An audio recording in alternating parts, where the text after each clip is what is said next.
मैं doctor Irshad Ali Khan, associate professor political science, government Bangur college Didwana में कार्यरत हूँ। आज हम शक्ति की अवधारणा का अध्ययन करेंगे। शक्ति यानी पावर आधुनिक राजनीति विज्ञान की केंद्रीय अवधारणा है।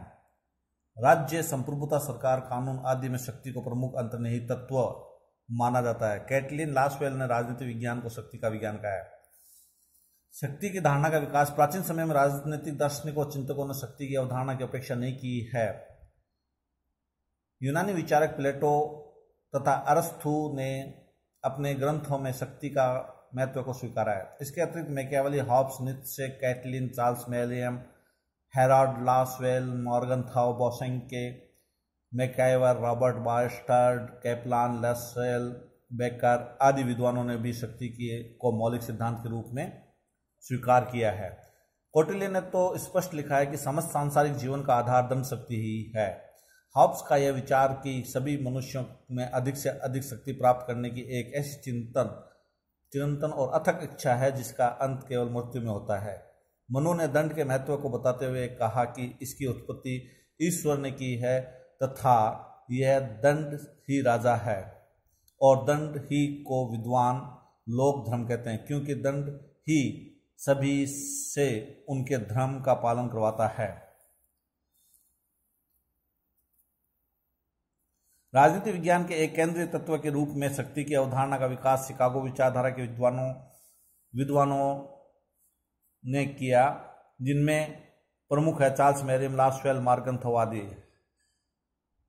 हंस जे मॉर्गनथाउ ने अपनी पुस्तक power as a political concept में अंतर्राष्ट्रीय जगत में शक्ति के महत्व को भली भांति दर्शाया।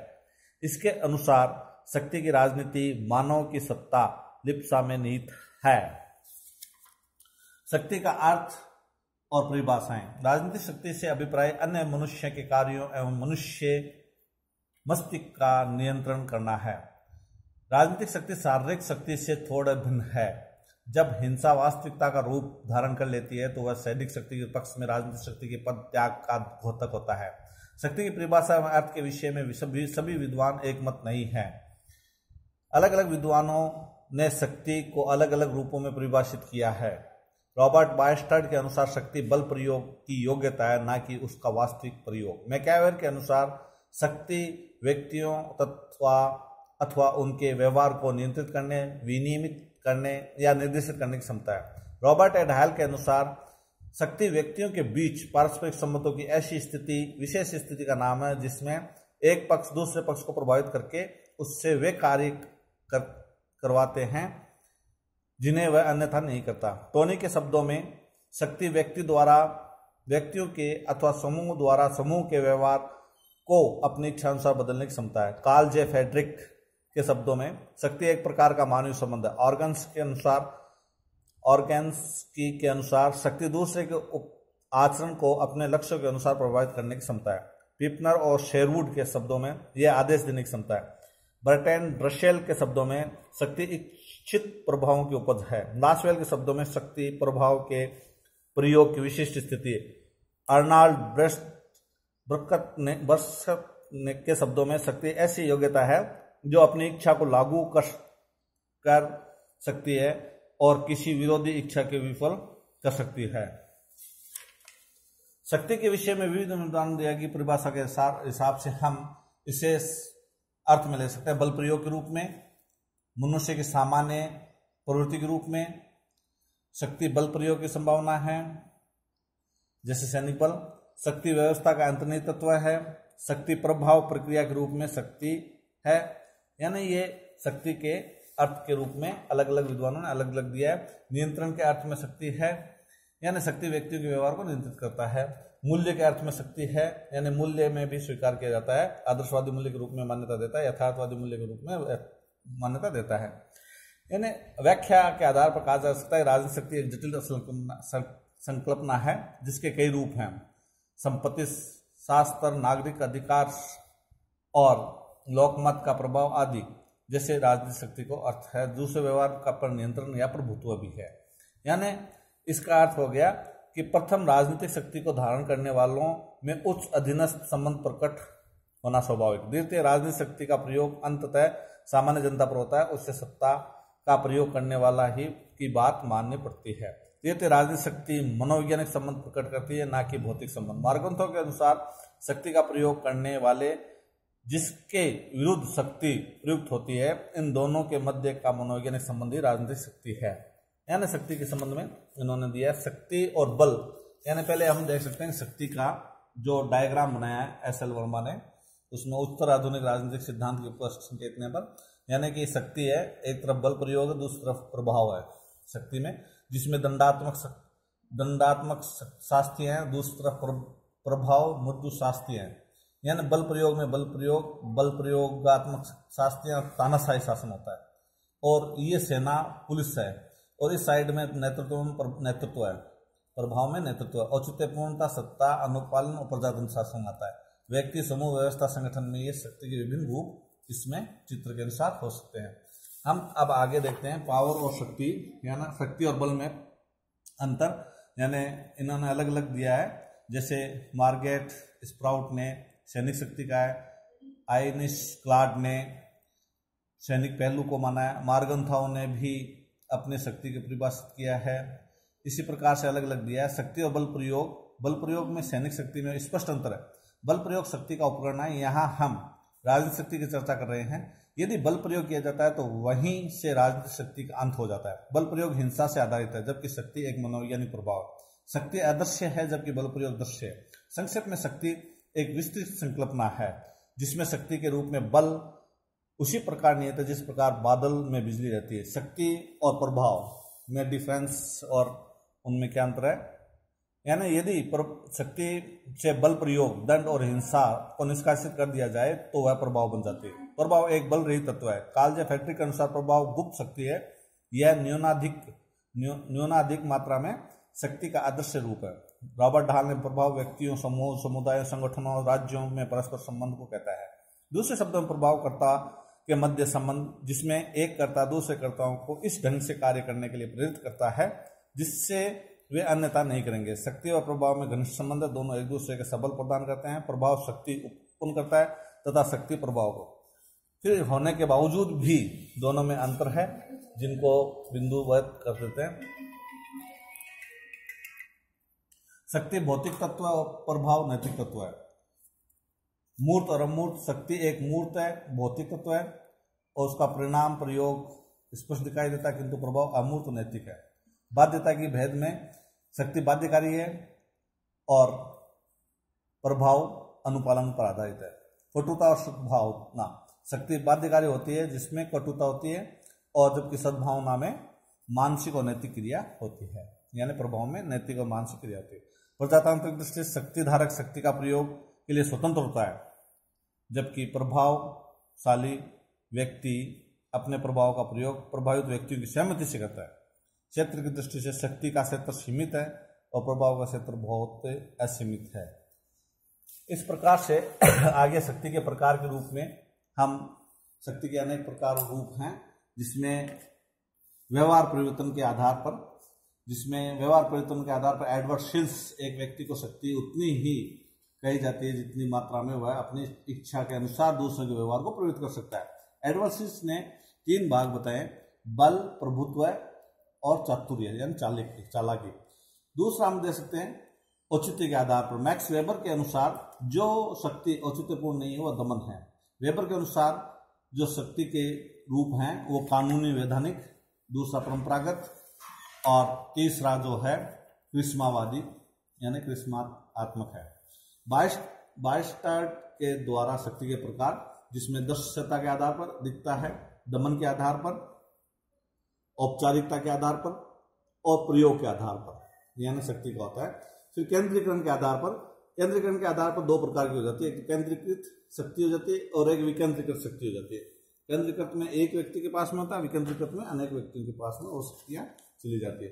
शक्ति प्रवाह के रूप में शक्ति का प्रवाह कैसा है? एक पक्षीय है या द्विपक्षीय है या बहुपक्षीय है, यानी शक्ति उस पर डिपेंड करती है। क्षेत्रीयता के आधार पर, क्षेत्रीयता के यानी राष्ट्रीय, अंतर्राष्ट्रीय, स्थानीय, प्रादेशिक जो है वो क्षेत्र के निवासियों के आधार पर वो शक्ति का संभाव्य और वास्तविक, संभव और वास्तविक के आधार पर भी शक्ति का प्रयोग होता है। वास्तविक शक्ति दिखती है, व्यवहार में प्रयोग होता है, और संभव यानी वो दिखती नहीं है परंतु लागू होती है।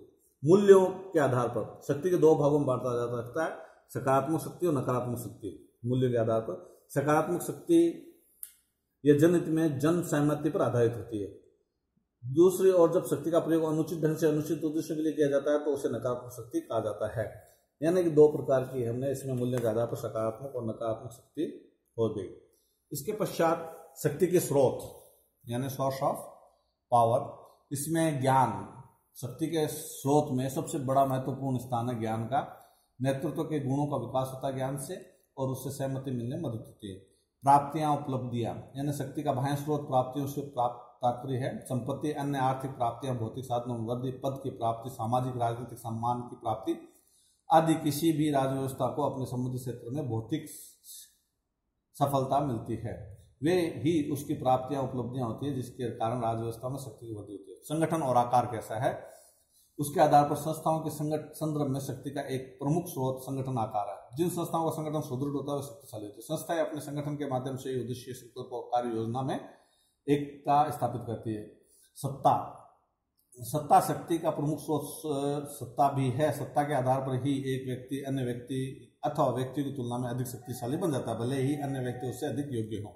विचार, विश्वास और कार्य, इसमें विश्वास, विचार और कार्य भी शक्ति का स्रोत है। किसी भी समाज के स्वयं के अपने विश्वास, विचार होते हैं जो व्यक्ति अथवा संस्था इन विश्वासों और विचारों का प्रतिनिधित्व करते हैं। परिस्थितियां कैसी है, परिस्थितियां भी शक्ति एक महत्वपूर्ण स्रोत है। अनुकूल परिस्थितियां किसी भी व्यक्ति एवं संस्था को शक्तिशाली बना देती है, जबकि प्रतिकूल परिस्थितियों में व्यक्ति, संस्थाएं दोनों शक्तियों का हास होता है। शक्ति का माप कैसा है, माप किस प्रकार से जा सकता है शक्ति का, यानी अनुमान और वास्तविकता। अनुमान और वास्तविकता यानी शक्ति को नापते समय किसी राष्ट्र की वास्तविक शक्ति अनुमानित शक्ति में ज्यादा फर्क नहीं रहना चाहिए। किसी राष्ट्र की शक्ति न केवल इस बात पर निर्भर करती है कि वह दूसरे राष्ट्रों के व्यवहार को किस सीमा तक प्रभावित कर पाता है। शक्ति का सापेक्ष होना यानी दूसरा बिंदु हम कह सकते हैं। शक्ति सदैव सापेक्ष होती है। प्रत्येक राज्य कुछ राज्यों से अधिक शक्तिशाली, कुछ राज्यों के बराबर और कुछ राज्यों की तुलना में शक्तिहीन होता है। एक राज्य एक ही समय में किसी राज्य की तुलना में बहुत अधिक शक्तिशाली तो किसी राज्य की तुलना में शक्तिहीन हो जा सकता है। शक्ति की सापेक्ष स्वरूप को अवहेलना करना और राष्ट्र की शक्ति को निरंकुश समझकर व्यवहार करना अंतर्राष्ट्रीय राजनीति की सामान्यतः की जाने वाली भूलों में से एक है।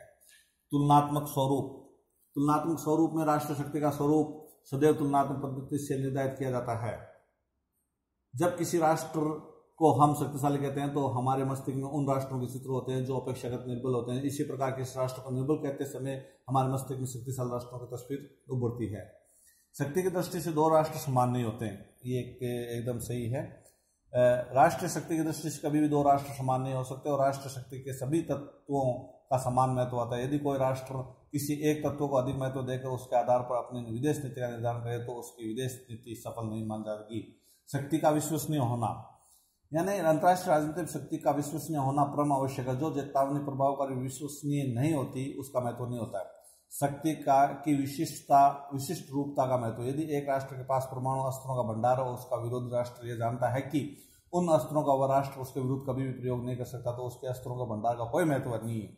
और यदि किसी राष्ट्र के पास कम विनाशकारी शस्त्र हो और उसके विरुद्ध ये मानते हो कि उनके विरुद्ध उसके विरुद्ध प्रयोग कर सकता है तो कब विनाशकारी शस्त्र उन परमाणु शस्त्रों से भी अधिक प्रभावकारी सिद्ध होंगे। शक्ति का परिवर्तनशीलता, शक्ति एक गतिशील वस्तु है, उसके विभिन्न तत्वों की स्थिति समयानुसार बदलती रहती है। यदि आज कोई देश शक्तिशाली है तो जरूर नहीं कि वह कल अपनी इस स्थिति को बनाए रख सकेगा। शक्ति के प्रयोग करने के तरीके अलग अलग है। प्रयोग करने के तरीके जैसे अन्य राज्यों से अपना अभिष्ट व्यवहार कराने के लिए जो विधियां और तरीके अपनाते हैं वे मुख्यतः चार है। उन्होंने पारितोषिक, पुरस्कार, दंड और बल प्रयोग महेंद्र कुमार ने लिखा है। और इसलिए अंतर्राष्ट्रीय क्षेत्र में शक्ति का प्रयोग करने के लिए चार तरीके अपनाएंगे। आग्रह यानी समझाने में पद्धति का प्रयोग शक्तिशाली राष्ट्र द्वारा सबसे अधिक होता है। उदाहरण, एक राष्ट्र दूसरे राष्ट्र से कोई कार्य करवाना चाहता है तो उसको अन्य कार्य से रोकना चाहता है तो उसके हित में नहीं है तो वह राष्ट्र दूसरे राष्ट्र के सम्मुख सारी स्थिति अपने ढंग से प्रस्तुत करता है और तर्कों द्वारा उस राष्ट्र को आश्वस्त करता है कि अमुक कार्य उसके हित में नहीं है। पुरस्कार यानी प्रलोभन देकर अंतर्राष्ट्रीय शक्ति में प्रयोग का दूसरा तरीका पुरस्कार है। पुरस्कार यानी प्रलोभन देता है, मनोवैज्ञानिक, भौतिक, आर्थिक, राजनीतिक किसी प्रकार का दे सकता है। तीसरा जो है दंड व्यवस्था है, शक्ति का प्रयोग। तीसरा दंड देना है। एक राष्ट्र द्वारा दूसरे राष्ट्र को दंड देना का सबसे प्रभावशाली तरीका है कि राष्ट्र उस राष्ट्र से वे पुरस्कार वापस ले और दूसरे राष्ट्र को देने वाला था। अनेक बार शक्तिशाली राष्ट्र निर्बल राष्ट्रों को अपनी कोई बात मनवाने के लिए इस प्रकार से दंड की धमकी देते हैं। कई बार इस धमकी से ही काम चल जाता है, वास्तव में दंड देने की आवश्यकता नहीं पड़ती है। यदि दंड व्यवस्था भी सफल नहीं होती है तो चौथा है बल प्रयोग। यह शक्ति के प्रयोग का अंतिम तरीका है। यदि कोई शक्तिशाली राष्ट्र किसी निर्बल राष्ट्र से अपनी कोई बात मनवाना चाहता है और वह राष्ट्र नहीं मानते तो उसके विरुद्ध बल प्रयोग किया जा सकता है। शक्ति के अवधारणा के रूप में हम ये कह सकते हैं, लॉर्ड एक्टन के आलोचना करता है। लॉर्ड एक्टन जो प्रसिद्ध कथन है, शक्ति भ्रष्ट कर देती है और पूर्ण शक्ति पूर्णतः भ्रष्ट कर देती है, वास्तव में एकदम सही बात है। बर्ट्रैंड रसेल का वह पहला प्रमुख चिंतक है जिसने राजनीति में शक्ति की भूमिका की कड़ी से कड़े शब्दों में भर्त्सना की है। उसके अनुसार राज्य में चाहे पूंजीवादी हो अथवा साम्यवादी, राजनीतिक शक्ति का केंद्रीकरण मनुष्य के व्यक्तित्व के विकास के लिए आर्थिक शक्ति के केंद्रीकरण से कहीं अधिक घातक था। वह मानता था कि राज्य की शक्ति में वृद्धि अंतर्राष्ट्रीय क्षेत्र में भी उतनी ही खतरनाक थी जितनी घरेलू राजनीतिक क्षेत्र में। शक्ति के असीम अधिकार के प्रयोग के कारण ही वह साम्यवाद के विरुद्ध था। शक्ति प्रयोग स्वच्छंद नहीं होती क्योंकि उस पर अनेक अंकुशों का, मर्यादाओं का प्रतिबंध रहता है। इसके अलावा इतिहास, परंपरा, धर्म व नैतिकता मूल्य आदि का भी प्रतिबंध क्रियाशील रहता है। आज इतना ही, धन्यवाद।